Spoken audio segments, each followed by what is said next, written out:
இந்த பகுதி என்பது கடந்த காலங்களில் யாருடைய பார்வையும் ஏறெடுத்து பார்க்கவில்லை.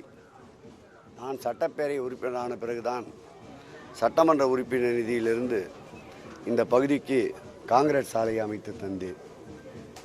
அதேபோல் இந்த பகுதி மக்கள் கழிப்பிட வசதிக்கு சுகாதாரமற்று கழிப்பிடம் என்று சொல்லக்கூடிய அளவிற்கு இல்லாமல் ஒரு அருவருப்பாக இருந்த நிலையில் தொடர்ந்து நான் சட்டமன்ற உறுப்பினரான பிறகு 100க்கும் மேல் தடவை அந்த இடத்திற்கு வருகை தந்து கழிப்பிட வசதிக்கு மேம்படுத்தி தந்திருக்கின்றேன்.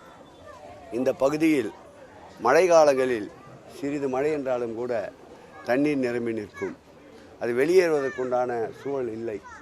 அதற்காக உறை கிணறுகள் சுமார் 40 இடத்தில் அமைத்து தந்திருக்கின்றேன். ஓரளவு மழைநீர் சேகரிப்பு வாயிலாக அது பலனுள்ளதாக அறையும். இந்த பகுதியில் விளக்குகளே இல்லை.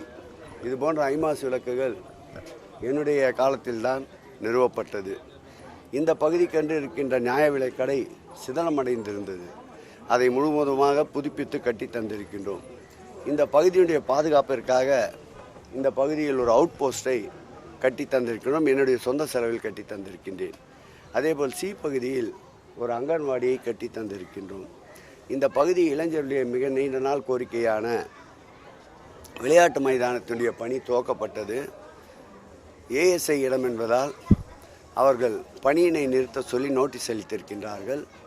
தேர்தல் முடிந்த பிறகு அதற்குண்டான தீர்வை கண்டு நிச்சயமாக விளையாட்டு மைதானம் ஒன்று அமைத்து தரப்படும். அதோடு அந்த இடத்தில் கட்டப்பட்டிருந்த காவல் நிலைய கட்டிடம் கூட ஏஎஸ்ஐ பகுதியில் வருகிறது என்று தொல்லியல் துறை அதற்கு அனுமதி மறுத்து தடை பிறப்பித்திருக்கின்றது. இந்த பகுதியிலேயே நிரந்தர குடியிருப்புகளை கட்டித்தர வேண்டும் என்று திட்டமிட்டு அதற்குண்டான முயற்சிகளை